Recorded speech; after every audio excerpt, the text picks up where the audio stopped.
Bienvenidos una vez más a este espacio de El Bolígrafo Rojo, una vez más transmitiendo desde Santo Domingo, crisol de la nacionalidad ecuatoriana, Santo Domingo, el centro del país, la ciudad que en tan poco tiempo ha crecido tanto en el país por estar tan céntricamente ubicada cerca de la capital, cerca del puerto principal del Ecuador, Guayaquil, cerca de Manta, cerca de Esmeraldas y cerca de otras ciudades de la sierra también.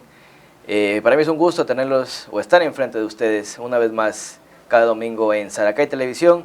Y ha empezado la campaña electoral. Ustedes me ven a mí ahora un poco más elegante de lo normal, con corbata, no siempre suelo estar así.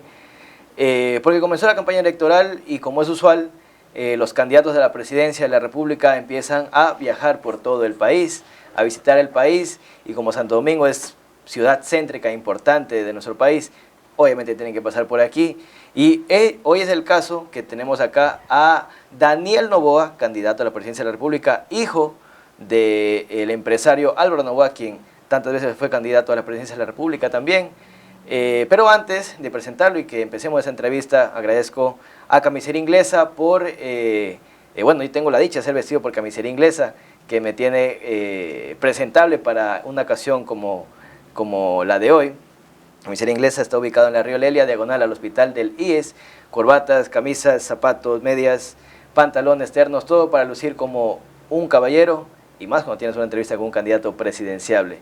De igual manera, Playa Dubái, ubicado en la vía Pedernales Cojimíes, a 3.5 kilómetros en la vía hacia Cojimíes, un lugar paradisíaco para disfrutar tus vacaciones junto a tu familia.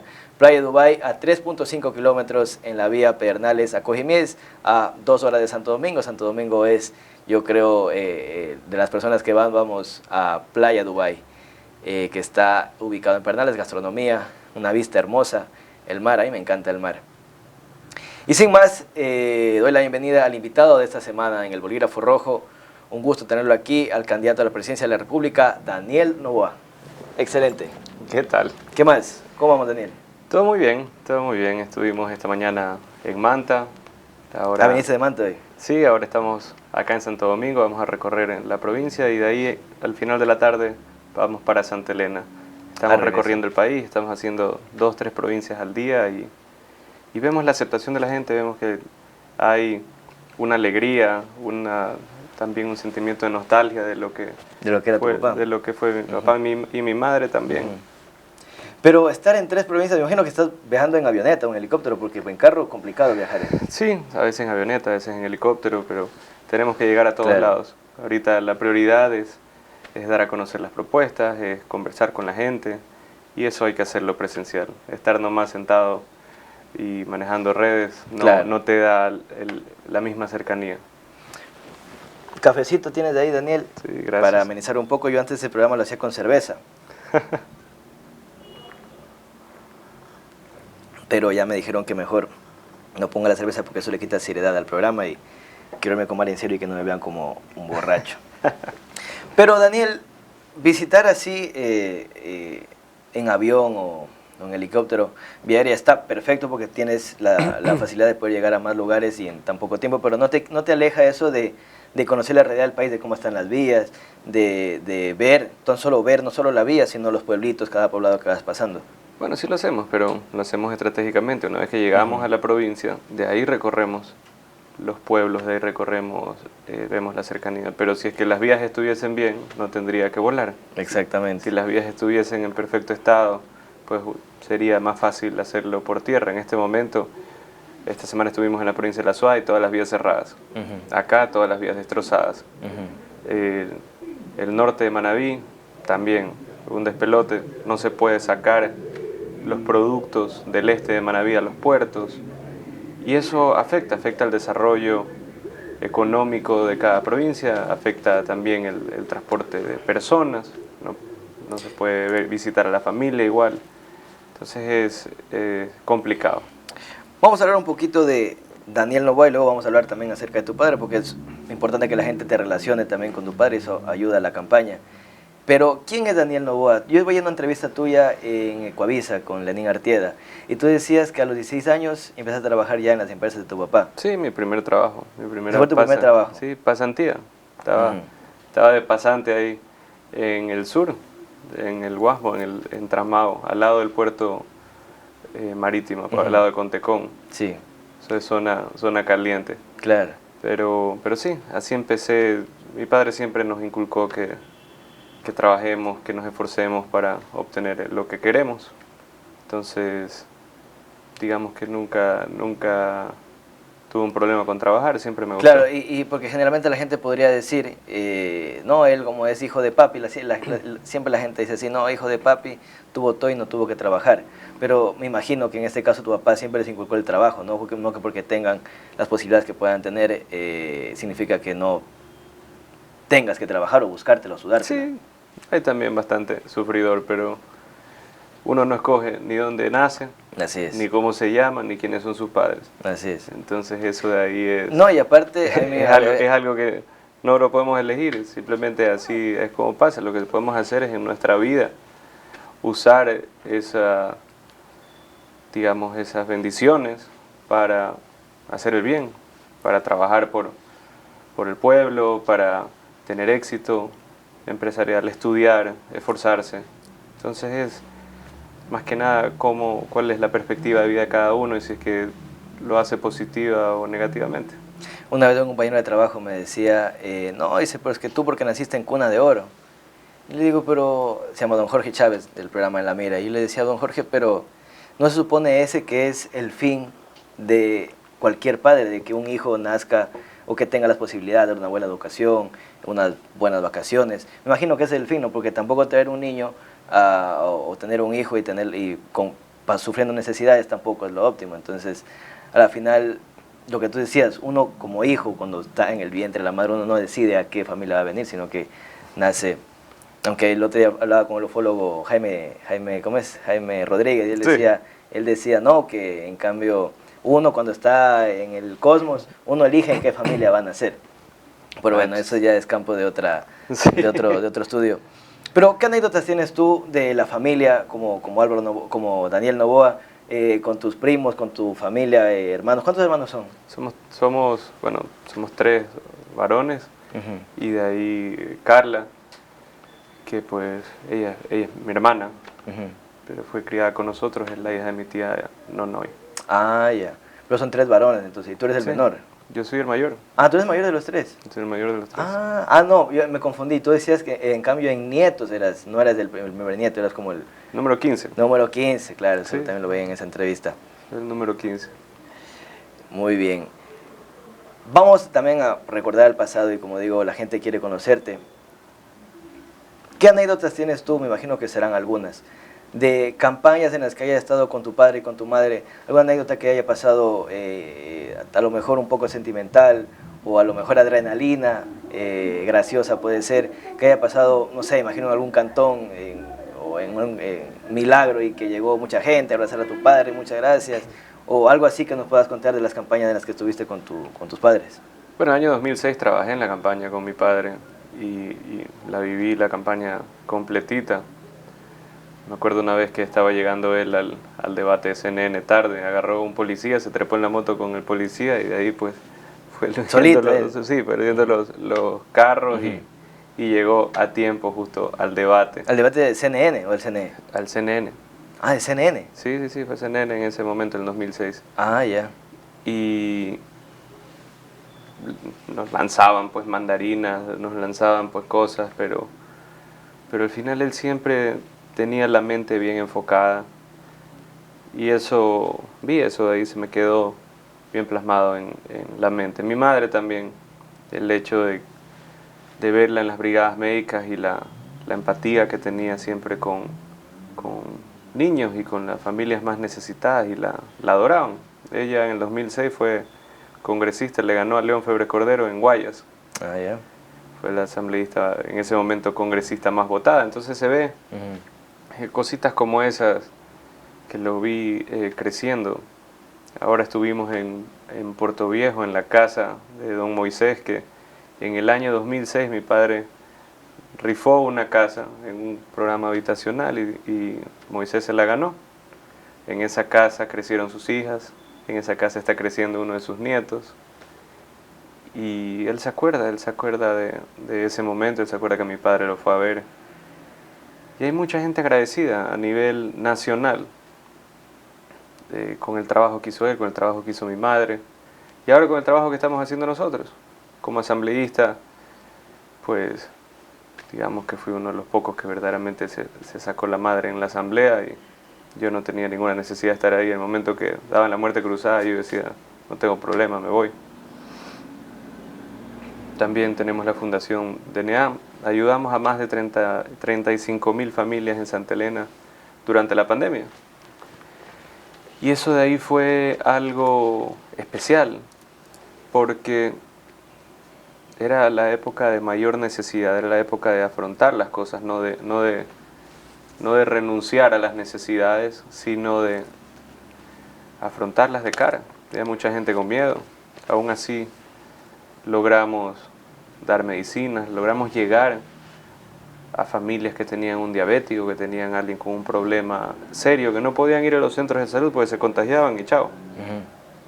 Entonces, eso, digamos, te cambia un poco la perspectiva de la vida. La señora que trabaja en mi casa dice, le contaba yo ayer en la mañana que ibas a estar tú aquí, que te iba a entrevistar, y me dice, ay, joven Fabio, dice, dígale al Señor que le diga al Padre que estamos muy agradecidos con Él por las ayudas que Él siempre nos dio, que no sé qué, y que lamentablemente a Él le robaron la presidencia algunas veces. Dice, yo toda mi vida voté por Álvaro Noboa y siempre le robaron la presidencia. ¿Tú crees que en verdad le robaron la presidencia a tu padre? Bueno, está comprobado que en el año 98 le robaron la presidencia. Se abrieron las urnas, no, habían inconsistencias, y de ahí el Tribunal Supremo Electoral de ese momento decidió no seguir contando. Entonces ahí hubo robo, y hubo bastante dinero también de los bancos. Que apoyaron a Maguad. Por supuesto, claro, porque querían sostener la burbuja en la que estaban. Pero al final terminó rompiéndose la burbuja y fue la crisis bancaria y financiera más grande que ha tenido este país. Quebraron el 80% de los bancos. Millones de familias se quedaron sin nada. Pero los bancos estaban ya podridos también, o sea que ya... Pero la gente igual la gente tenía su dinero en los bancos. ¿Es que estaban podridos? Sí, seguro que estaban podridos, pero había gente que tenía los ahorros de toda su vida en Filambanco, que era en ese momento el banco más fuerte, el banco más fuerte del país. El Banco del Progreso era el número 4, si no me equivoco. Entonces, y habían inversiones de los bancos más pequeños con los bancos grandes. Entonces, fue una cadena que quebró el 80% del sistema bancario.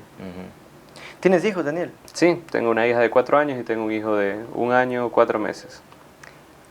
Yo recién estoy empezando a vivir esa experiencia porque Samantha, que no está aquí, siempre sabe estar aquí ayudándome.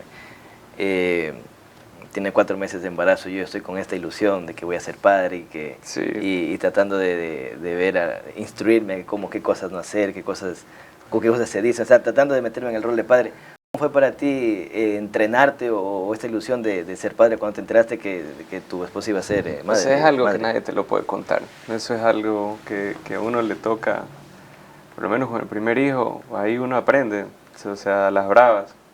Aprende, por más que te lo quieran tratar de describir el sentimiento es único, y me acuerdo del nacimiento de mi hija, la mayor, que tiene 4 años, y de mi hijo, que tiene 1 año, 4 meses. Es ahijado de mi papá, se llama como él también, Álvaro Noboa se llama. Álvaro Noboa, sí. No, pues no, Álvaro, sería Álvaro Noboa Balbonesi.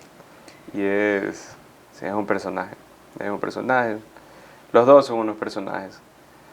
Pero uno aprende, y lo que sí es que cambia la perspectiva de vida total. O sea, uno pues, está pensando todo el día en qué momento regresas a ver a tus hijos, en qué momento regresas, vas contramatándote con el mundo para llegar antes de las 7:15, 7:30 que se duerme, a ver si es que lo logras bañar. Y eso lo vivo ahora en campaña, o sea, estoy en campaña recorriendo el país y es chiquito, ¿no? Y uno quiere ir a verlo, quiere alcanzar verlo antes de que se duerma y es difícil. Pero entonces, Daniel, ¿por qué haces esto? ¿Por qué te estás lanzando a la presidencia cuando todavía estás joven? ¿Por qué no, digo yo, a lo mejor tú tienes muchas razones y me las puedes explicar, ¿por qué no esperarse un poco más, coger un poco más de experiencia en política y pasar un poco más de tiempo con tus hijos y dejar esto para más adelante? ¿Por qué ahora lanzarse a la presidencia? Porque la necesidad está ahora. El promedio de experiencia política de los 8 candidatos a la presidencia es 18 meses. Así que estoy justo ahí en el promedio. ¿Cuál es la experiencia de Herbas? 0. ¿Cuál es la experiencia de Bolívar Armijos? 0. ¿Experiencia de Jan Topic? 0. ¿Experiencia de Otto Sonnenholder? 1 año, 2 meses. Luisa González, 5 años. Yacu Pérez, 1 año, 8 meses. No, ya fuiste asambleísta también. Como perfecto, exacto. Por eso es que digo, o sea, es así. Y creo que ser presidente con la experiencia justa y necesaria es bueno, pero no llegar a sobrepolitizarse con el tiempo, porque la gente quiere soluciones y a veces uno cuando se involucra demasiado en la función pública, uno se queda, digamos, entrampado en procesos y en burocracia y en otra forma de hacer las cosas. Creo que mi pragmatismo viene por el hecho de que no tengo demasiada experiencia, sino la experiencia justa en el sector público. Pero entonces tú quisieras ser presidente 4 años o al menos el año que viene ahora. Año y medio y de ahí buscar la reelección en el 2025. En este año y medio lo que se hace es que se asientan las bases, se tiene una consulta popular, los primeros 90 días o 100 días se hace reformas en la parte judicial, se hace reformas en el rol de las Fuerzas Armadas, rápidas. También decretos presidenciales y adicional leyes económicas urgentes. Hay que hacer las cosas rápido, no podemos pasarnos de nuevo en un impasse con la Asamblea, sino que debemos de ser rápidos en ejecutar, las necesidades son altísimas y la gente está buscando empleo. Pero ¿qué pasa si es que llega el candidato X, por no nombrarlo porque no me gusta nombrarlo, y mete una fuerza descomunal en la Asamblea y cada ley que quieras poner por ser hijo de Álvaro Noboa, no, como lo que le pasó a Guillermo Lasso también, no se puede y te votan en contra y se juntan a otro partido y te hacen como decimos, te hacen la casita para que no puedas progresar? Yo creo que la gente no es que te vota en contra por ser hijo de alguien o ser nieto de alguien, o sea, la gente vota por sus preferencias políticas, punto 1. Claro, obviamente, te digo por lo que le pasó a Guillermo. Bueno, punto 2, metí 11 leyes cuando fui presidente de la Comisión de Desarrollo Económico, siendo hijo de Álvaro Noboa, nieto de Luis Noboa, hijo de Anabela Sin. 11 leyes, las 11 con más de 100 votos. ¿Qué significa? El correísmo votó conmigo, que era la bancada más grande. En muchos de ellos Pachacútec votó conmigo, también una bancada importante. Entonces, es cómo lo haces, cómo buscas ese consenso. La conformación de las leyes tiene que venir antes de que se presente a la misma Asamblea. Pero ese es el trabajo político que tiene que hacer un presidente.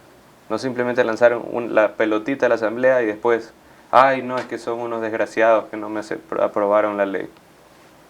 Eso es fácil de hacer. Lo difícil es buscar consenso, es sentarse con gente en la cual estás capaz, en desacuerdo, hasta en la médula, hasta en el fondo de tu ser estás en desacuerdo con esa persona, pero por el bienestar de los ecuatorianos buscas una manera de mediar y de llegar a un consenso. Y eso fue lo que le faltó al presidente Lasso ahora. Claro. El primer día se pelea con quien compartió papeleta, y ahí ya perdiste 16 votos, que te odian. Después rompes un acuerdo con la principal fuerza política del país, la bancada más grande. Ahora te odian 49 más. Entonces ya de entrada lo odiaban 65. ¿Y con quién termina haciendo una alianza?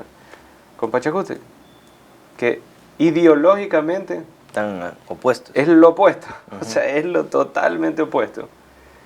Y obviamente ya la segunda, tercera, cuarta ley que mandó que Pachacútec le vota en contra, ya se pelearon también. Pero entonces podemos decir en este caso que el fin justifica los medios, porque aliarse con UNES y aliarse con el Partido Social Cristiano, aunque le pidan cuotas de poder por el bien del país. No, yo no estoy hablando de cuotas de poder, te estoy hablando de que se llega a consensos en el articulado. No es que consenso que te voy a dar Petroecuador, eso jamás voy a hacer. Pero, ¿Qué hubiese podido hacer el presidente Lasso para poder tener un buen consenso con esas dos bancadas? Primero cumplir su palabra. Pero si es que empiezas ya con el mal precedente de que rompes acuerdos y incumples tu palabra, la gente ya la primera le viste la cara, ya la segunda, ya la gente pues se cabrea. Así de sencillo. Y ya no te creen. Entonces si ya no te creen, no tienes cómo tener mayoría nunca. Al menos que hagas algún acto desesperado para que te crean. Entonces, pero ya entras en algo nocivo y destructivo para tu propio régimen. Yo no pienso hacer eso.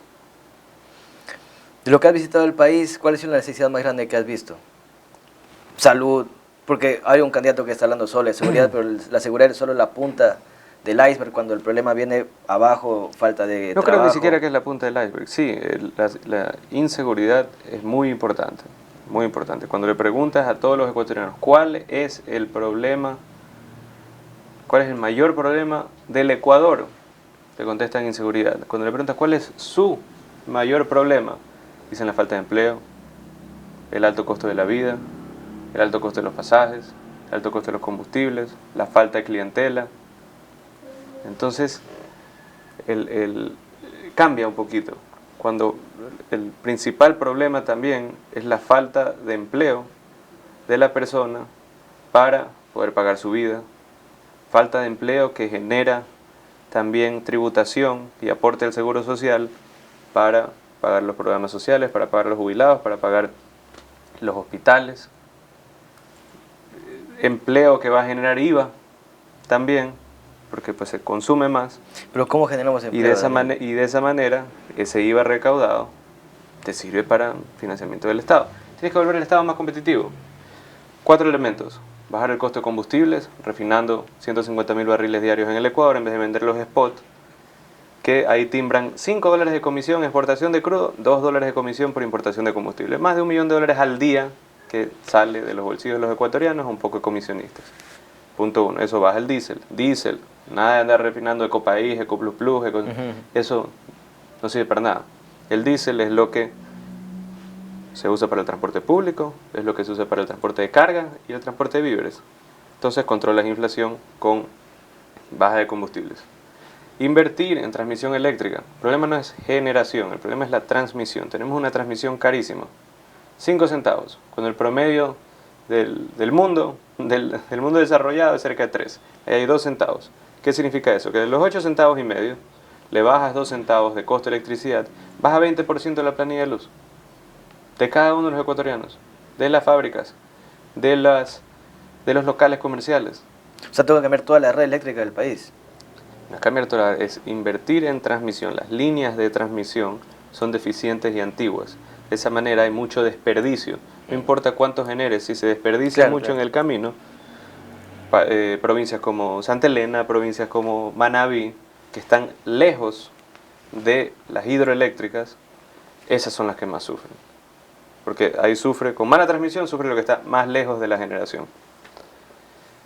Competitividad hídrica. Nosotros tenemos verticalidad y una cantidad de agua muy muy alta, en la cual la almacenamos bien y la distribuimos mal. Ni la almacenamos bien, ni la distribuimos bien. Entonces, ¿qué logramos ahí?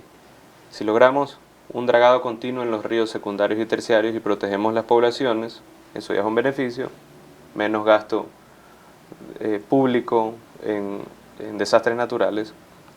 Represas pequeñas, a veces le llaman represa de codo, que son represas pequeñas que almacenan y purifican agua, porque después de un niño viene una sequía. El año 99, después del fenómeno del niño del año 98, fue uno de los años más secos en la historia del Ecuador. Vamos a necesitar almacenar agua para distribución próxima y también para la distribución agrícola. Y finalmente, un esquema tributario competitivo a nivel internacional. ¿A qué me refiero? Si es que viene una fábrica o viene un inversionista extranjero y dicen, bueno, queremos hacer una fábrica en la comunidad andina, fábrica de zapatos. ¿Cuáles son los elementos que ven? Costo de agua, tienes que andar lavando productos a cada rato, costo de electricidad, costo de combustibles, costo laboral, que pues no podemos tener regresión de derechos de acuerdo a nuestra constitución, no podemos bajar el salario básico ni tampoco andar en contratación por horas, lo cual se complica, y la parte tributaria. Entonces debemos ser competitivos tributariamente sin quebrar al Estado. ¿Cómo lo hacemos? Distribuimos la parte tributaria de personas con la de compañías. La de personas, que sea progresivo. El que gana poco paga casi nada, el que gana mucho paga hasta un 40 y pico %. Y las compañías una tarifa fija del 22%. De esa manera está fomentando la contratación, fomentando la inversión extranjera, fomentando la contratación, incentivando también la investigación y desarrollo. Hay estadísticas mundiales que los países que tienen un esquema tributario competitivo tienen mayor R&D, Research and Development, investigación y desarrollo. Y también como las personas pagarían un impuesto como personas, los dividendos, si se los retira, ahí pagarían impuestos altos las personas. Pero si no los retiras y se reinvierte, generas mayor plaza de trabajo, reinversión y al mismo tiempo innovación. Pero ¿cómo conectas la baja de impuestos con la innovación? Cuando los impuestos son demasiado altos y estás buscando un margen, ¿qué es lo que sacrificas? Ya te entendí. Sacrificas la innovación. Claro. Sacrificas la investigación, porque la investigación es un gasto a largo plazo. O sea, es una inversión a largo plazo. Sí, claro. Entonces, está directamente conectado. Ahí está. De esa manera generas un círculo virtuoso y puedes ser competitivo tributariamente a nivel internacional. Tendrías mejor esquema tributario que Colombia, que Perú, que partes del sudeste asiático. Ahí atraes la inversión nacional. Y también que existan beneficios tributarios a compañías correlacionando el beneficio al número de empleos que se generan. ¿Qué es lo que ha pasado con el gobierno de Lazo? Había beneficios tributarios, pero no lo relacionaban con el empleo. Entonces, si es que invertías en la banca nacional en los últimos 2 años, depósitos a plazo a 365 días o más, te daba un retorno del 7-8% del banco, no pagabas impuestos de salida de divisas, no pagabas impuestos a la renta, y le das la vuelta a la platita y se iba. ¿Qué empleo generaba eso? Cero. Claro. Nada. Cero. Los beneficios tributarios para incentivar la inversión en mi gobierno van a ser acorde con la cantidad de empleos que se generen. Si viene Amazon y me dice que quiero hacer un megacentro aquí para nubes y para y de desarrollo tecnológico, ok, perfecto. ¿Cuántos empleos me vas a traer? 20.000. Ya, ok. Te ayudo para que vayas a la provincia de Santo Domingo o a la provincia de Santa Elena o a la provincia de Esmeraldas, donde hay una alta tasa de desempleo, donde necesito emplear por lo menos a 10.000 personas. Perfecto, tenga su beneficio, usted vaya allá, genera empleo, genera beneficios y sale de la miseria y la desigualdad provincias que necesitan eso. Eso es lo que estoy buscando. Estoy buscando que el país tenga pleno empleo. Y especialmente empleo de los jóvenes. Me van a decir, pero ¿por qué los jóvenes? Y también hay mayores, y también hay abuelos, y también hay esto y lo otro. Eso es algo que existe una explicación. El Ecuador es un país joven. Si es que se ve en una gráfica de Tornado, que lo que hace la gráfica de Tornado es que te da los 2 géneros y te da el reparto de población por edad. Es de una manera como de un trompo, pero hacia abajo. ¿Qué significa eso? Que tenemos una población joven, como la tiene India, como la tiene Brasil. Esa masa crítica de personas, ¿qué es lo que hay que hacer? Hay que emplearlos. Un tercio del padrón electoral está entre 29 y 18 años. ¿Ah, sí? Un tercio. Un tercio del padrón electoral. Un tercio de la población económicamente activa. Entonces, ese segmento tiene 10% de desempleo, 34% subempleo. 1 de cada 2 jóvenes menores de 29 años no tiene un ingreso fijo. ¿Qué pasa cuando no tienes un ingreso fijo? No tributas, punto 1. No aportas el seguro social para los jubilados, para la gente mayor, para los enfermos. Entonces, de tener a una juventud desempleada, te afecta a los mayores directamente y afecta a los programas sociales directamente. Y por eso es importante la generación de empleo. Vamos a ir a la primera pausa comercial, Daniel. Al regresar, quiero que nos expliques también, que nos des a conocer. Tú decías en una entrevista también que actualmente eres el único candidato progre, por así decirlo. Lo decías en una entrevista en la misma que te decía con Lenin. No soy el único candidato progre, creo. Soy centro-izquierda. Así es. Entonces quiero que nos expliques cuáles serían tus políticas sociales una vez ya llegada a la presidencia. Ya hablamos del tema administrativo, financiero, pero en el tema social, ¿cuáles van a ser tus políticas? Entonces vamos a ir a la pausa comercial y regresamos.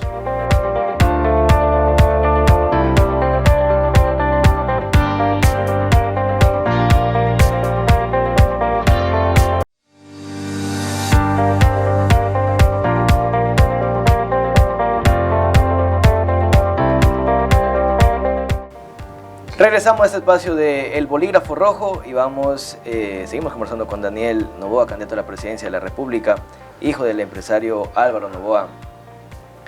Y habíamos abierto la pregunta en el primer bloque de cuál va a ser tu política social, porque hablamos ya del sistema petrolero, de tributación y de generación de empleo, pero en la política social, ¿cuáles van a ser tus puntos o tus ejes? Sí, una política social sin dinero para cubrir la política social, estamos fregados. Exacto. Entonces, por eso es que hablaba bastante de la generación de empleo.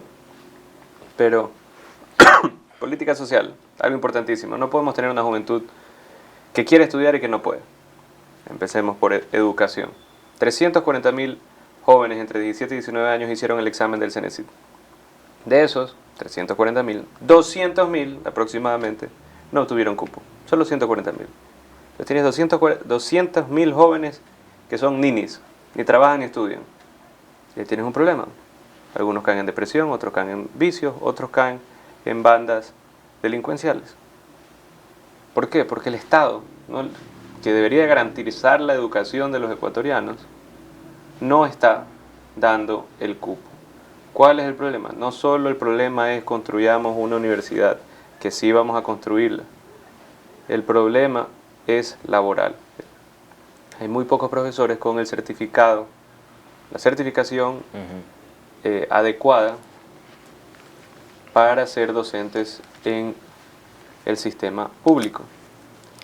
Estos profesores tienen un límite de número de horas y tienen un límite de cantidad de alumnos que pueden enseñar.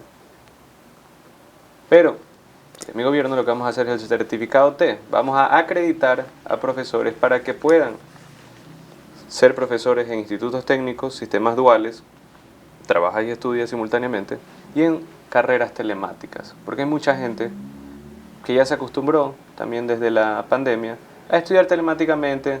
Van una vez a la semana o una vez cada 15 días presencial, el resto telemático, y pueden trabajar, tienen flexibilidad también de horarios. La conectividad tiene que ser prioridad para las universidades. En los Estados Unidos, en otros países también, aquí le dan prioridad de conectividad. 1 al ejército, número 2 a las universidades.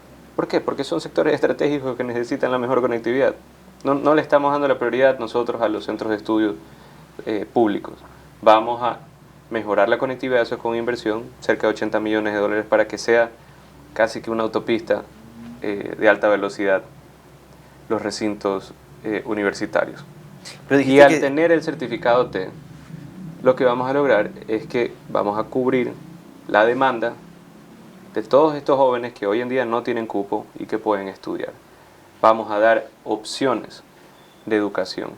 También, yendo a los más chiquitos, debemos de incluir un sistema de guarderías en el Ecuador. Hay mucho padre joven que trabaja, pero su niño tiene que educarse también. No hay un sistema de guarderías públicos. Debemos de tener un sistema de guarderías públicos para que los padres que tienen a sus hijos chicos puedan tener a los niños en la guardería, después del trabajo van y los recogen. Eso ayuda muchísimo para que puedan los padres ir a trabajar. Entonces, entre la generación de empleo, ya van a tener el empleo y el tiempo para estar empleados, y los niños con la guardería. Eso es clave. En temas sociales...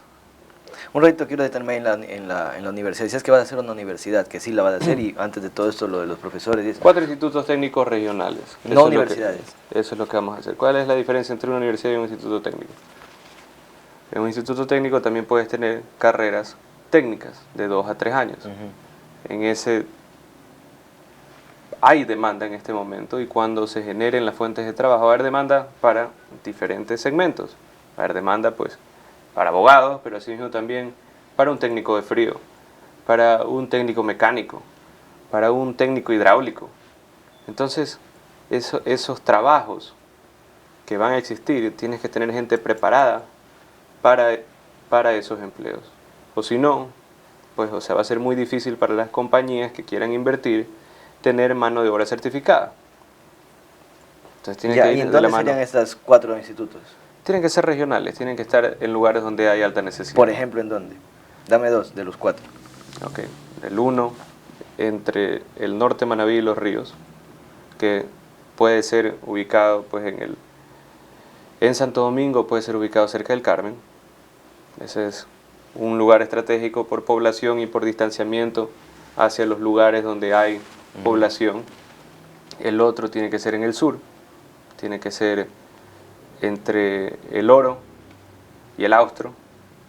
Ahí ya tienes otro lugar. ¿Por qué? Por la distancia, de nuevo, en lugares donde hay alta población, poco acceso a educación y puedes hacerle la vida más fácil a la gente. ¿Qué es lo que está ocurriendo también hoy en esos 140.000 cupos que sí se dan? Que de repente a un joven que sacó 980 en un examen o 950 en el examen y quiere estudiar arquitectura, le dice: felicitaciones, usted tiene un cupo, vaya a la Universidad de Tulcán. Y ese joven vive en Machala. ¿Y cómo hace ahí? Dice: tengo 17 años, ¿cómo es que voy hasta Tulcán? Ni sé dónde queda. Y tengo que irme allá, no tengo plata, estoy chiro, encima me están obligando a mudarme a un lugar que ni conozco. ¿Qué hacen? No se puede mover. Capaz ese joven tiene una madre enferma. Capaz ese joven tiene hermanos menores que a veces cuida. Entonces, es que se va a un lugar pues en medio de la nada para él, lejos para él, será imposible. Tienen que rechazar cupos.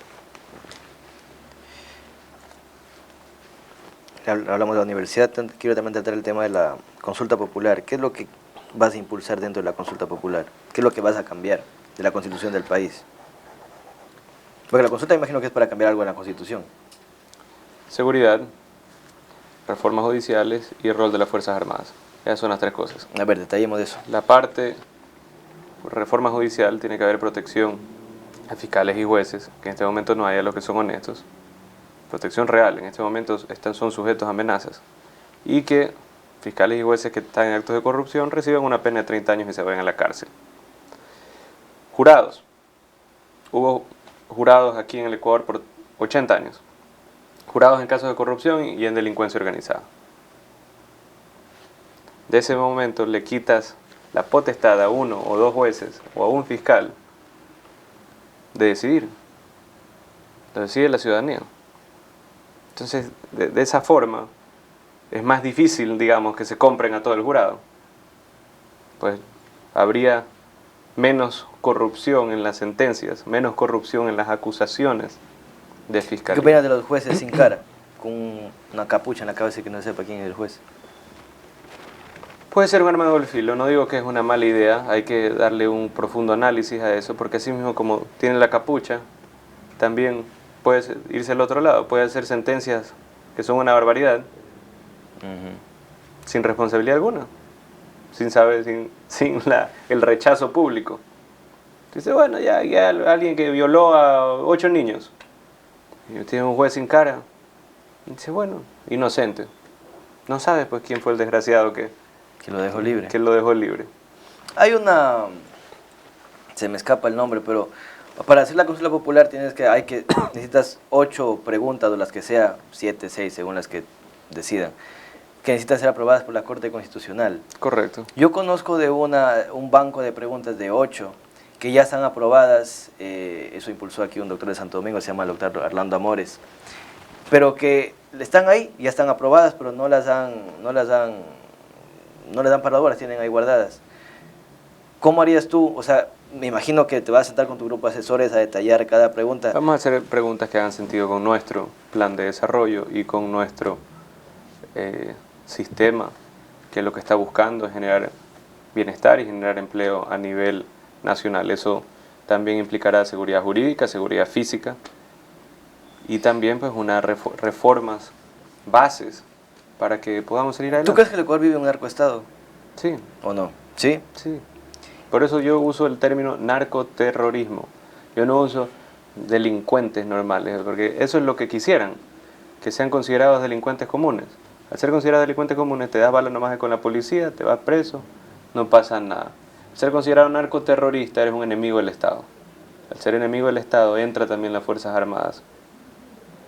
Estás siendo invadido por enemigos del Estado, por bandas narcoterroristas.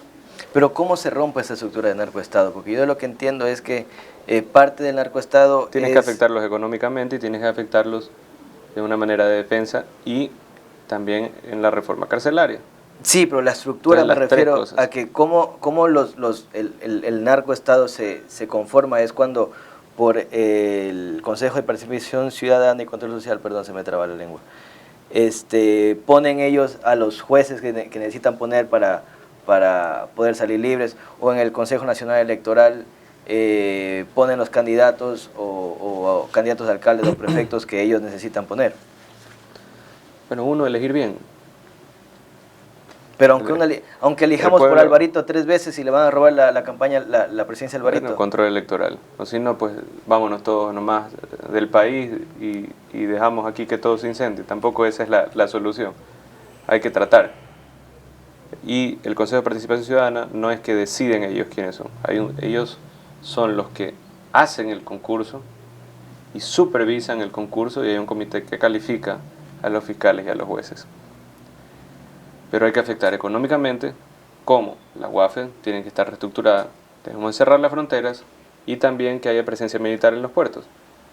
Cerrar las fronteras, presencia militar en las fronteras, presencia militar en los puertos. De esa manera el 70% de la droga que entra, que viene por la frontera, la bloqueas, y el 70% de la droga que sale por puertos de contenedores, también se la puede incautar. Afectas económicamente eso.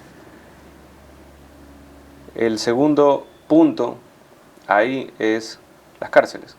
Las cárceles de máxima seguridad, donde van a irse presos estos miembros de grupos narcoterroristas, tienen que ser lo más cercano al infierno, pues. No una fiesta como es ahorita. Tiene que haber inhibidores de señales, tiene que haber... Pues, pero eso se puede hacer en las cárceles que están, ya se puede hacer eso, solo es entrar a tomar posesión de las cárceles, que eso es lo que hace falta. Sí, pero también hay sobrepoblación, por eso es que hablé de las de mínima seguridad. Se separa las de mínima seguridad, sacas a los criminales que no son violentos y dejas a los violentos en las de máxima seguridad. En ese momento la cosa ya se descongestiona. Pero es que si haces más cárceles va a seguir pasando lo mismo. Puedes hacer 10, 15 cárceles más. Si el problema social sigue habiendo, si es que los mismos delincuentes que son ahora los capos, vas a meterlos en esta cárcel que es más fuerte. Correcto. Y siguen sobrando los guías, que es un problema policías. social. Entonces no es solo de dar bala, como otros candidatos dicen, sino de generación de empleo y generación de riqueza. Pero ¿cómo proteges a los guías de policías que están en esas cárceles, para que no sigan siendo sobornados por esos capos de la droga? Tiene que haber presencia militar y supervisión militar en las zonas donde están los enemigos del Estado. En este caso también ahí. Cuando ha entrado el ejército a las zonas, a los recintos penitenciarios, se pone orden por un momento. Pero esto es una transición. No es que de repente llegas el primer día y matas a todos y ya se resolvió. O sea, hay que ser también realista y consciente de que tampoco se van a dejar.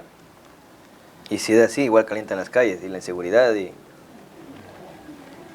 más secuestros, más asaltos para hacer callar al gobierno. Daniel, llegamos al fin de la entrevista. De aquí es que te vas a... ¿Dónde vas a estar? Bueno, vamos a estar aquí, vamos a tener un almuerzo con comerciantes, vamos a tener una caravana y más adelante vuelo para Santa Elena, y en Santa Elena pues tenemos también eventos toda la tarde y la noche. ¿Y vas a llegar a tu casa a dormir con tus hijos? No. ¿O ya hoy no? Capaz tarde en la noche me regreso. En este momento mi esposa y mi hijo están en Guayaquil, entonces capaz tarde en la noche agarro un carro y me voy. Muy bien, muchas gracias Daniel por haber estado aquí en el Bolígrafo Rojo. Para todos los demás que nos ven en sus casas, gracias por haber seguido esa entrevista. Al candidato, y así como él, estarán pasando por aquí por Santo Domingo más candidatos y estarán aquí en el programa. Tengo un acercamiento con varios de ellos. Hay unos que no voy a entrevistar porque no me interesa entrevistar a cierto tipo de gente, pero con los que sí se puede conversar y dialogar, estarán aquí sentados igual que Daniel Novoa. Gusto y nos vemos la próxima semana. Chao.